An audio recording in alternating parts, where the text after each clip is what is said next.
Men forget the days of the destroyer. Only the wise know where it went, and that it will return in its appointed hour.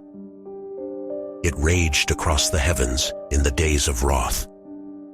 It was as a billowing cloud of smoke, wrapped in a ruddy glow, not distinguishable in joint or limb. Its mouth was an abyss, from which came flame, smoke, and hot cinders. When ages pass, certain laws operate upon the stars and in the heavens. But their ways change, there is movement and restlessness upon the earth, and the people are no longer content.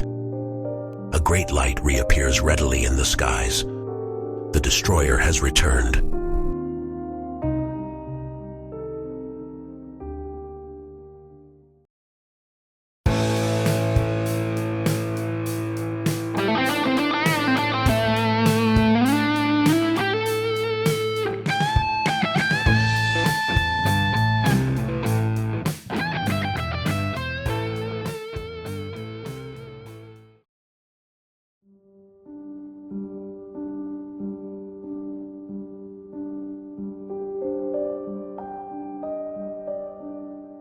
When blood drops upon the earth, the destroyer will appear.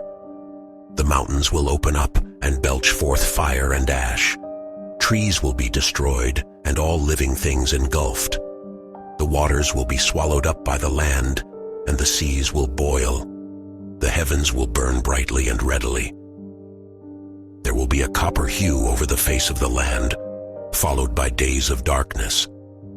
A new moon will appear and break up and fall.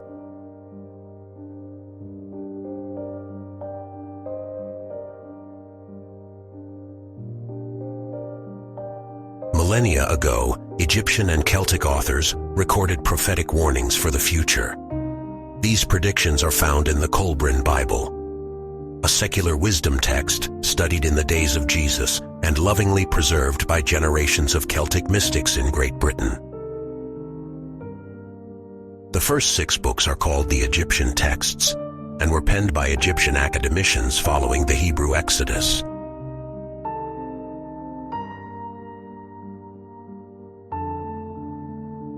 The last 5 books are called the Celtic texts and were penned by Celtic priests following the death of Jesus.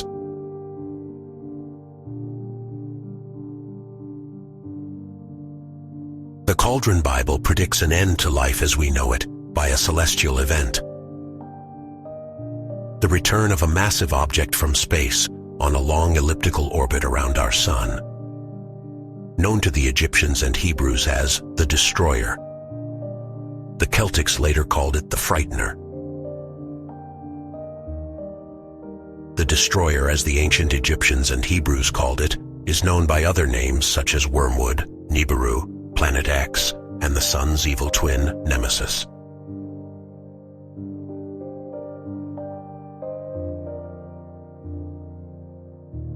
There are also troubling prophetic correlations to the future predictions of Mother Shipton's fiery dragon and the red comet warnings of Carlos Ferrada. Ferrada explains that this great star approaching, loaded with cosmic energy, does not respect the established laws of celestial mechanics. It has an elliptical orbit and travels between our sun and the black sun that is 32 billion kilometers away. En este gráfico usted nos muestra, en el gráfico, ¿verdad?, de que en este lado está la Tierra, la órbita de nuestra Tierra alrededor del Sol. Sí, señor. Y que él penetra en la órbita terrestre, aquí, pasando muy cerca de nuestra Tierra. Entonces tarda A 14 millones de kilómetros. 14 millones de kilómetros. Entonces acá usted, en su gráfico, nos presenta lo que es la estrella muerta, o el sol muerto.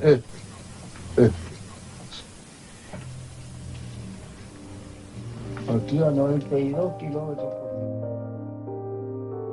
The Destroyer, from the great scrolls preserved in the Book of Manuscripts, says, "The people will scatter in madness. They will hear the trumpets and battle cries of the Destroyer, and will seek refuge in the dens of the earth, terror will eat away at their hearts, and their courage will flow from them like water from a broken pitcher. They will be eaten up in the flames of wrath and consumed by the breath of the destroyer. As it was in the days of heavenly wrath, it will be again in the days of doom when the destroyer comes again. The times of its coming and going are known unto only the wise. These are the signs and times which shall precede the destroyer's return. 110 generations shall pass into the west, and nations will rise and fall. Men will fly in the air as birds, and swim in the seas as fishes. Men will talk peace with one another, but hypocrisy and deceit shall have their day. Women will be as men, and men as women. Passion will be a plaything of man. A nation of soothsayers shall rise and fall, and their tongue shall be the speech learned. A nation of lawgivers shall rule the earth until they too pass away into nothingness. One worship will pass into the four quarters of the earth, talking peace, but bringing conflict and deception. A nation of the seas will be greater than any other, but will be as an apple, rotten at the core, and will not endure. A nation of traitors will destroy men with wonders, and it shall have its day. Then shall the high strive with the low, the north with the south, the east with the west, and the light with the darkness. Men shall be divided by their races, and the children will be born as strangers among them. Then men will be ill at ease in their hearts. They will seek, they know not what, and uncertainty and doubt will trouble them. They will possess great riches, but be poor in spirit.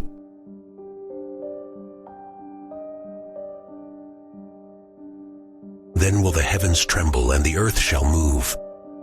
Men will quake in fear, and while terror walks with them, the heralds of doom will appear.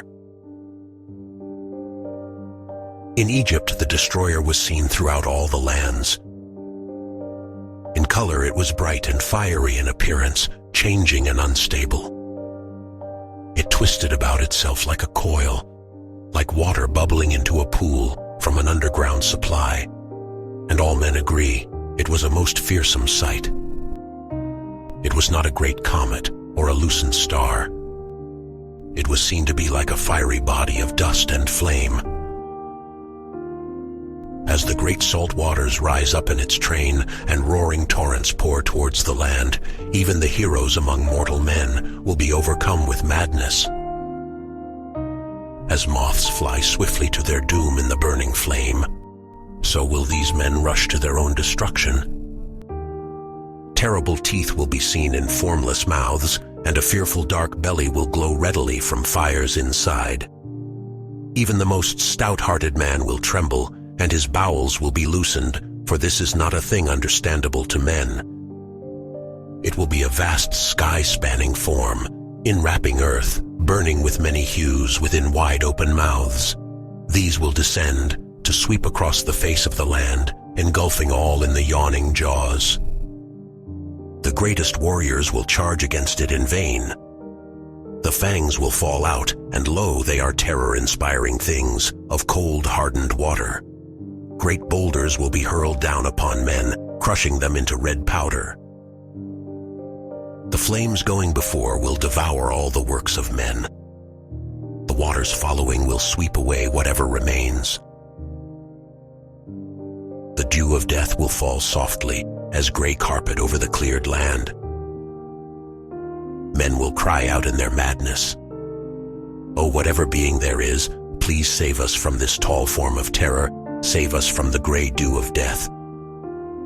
This is the description of the doom shape, called the destroyer, as described in the great scrolls of old, few of which still remain.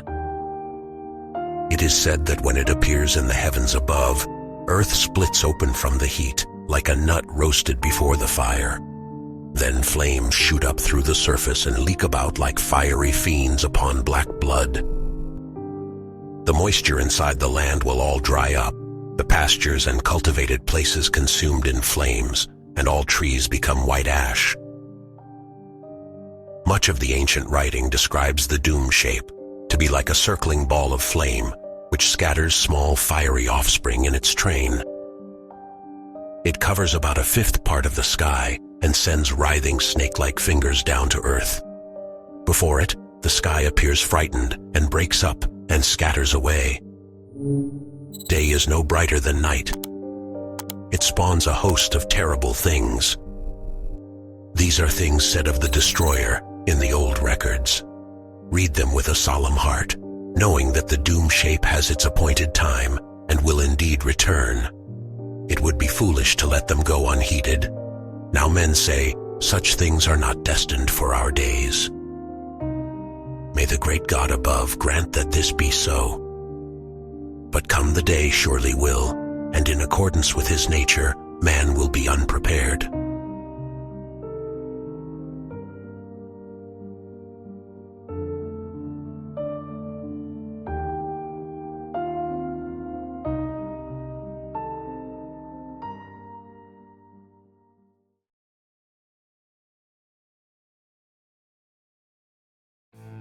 This has been the Confidential Report. For even more stories like this one, make sure to subscribe to our channel today. And please show your support by clicking the like button on this video. For even more stories and news you deserve to know the truth about, follow us on Facebook and Twitter.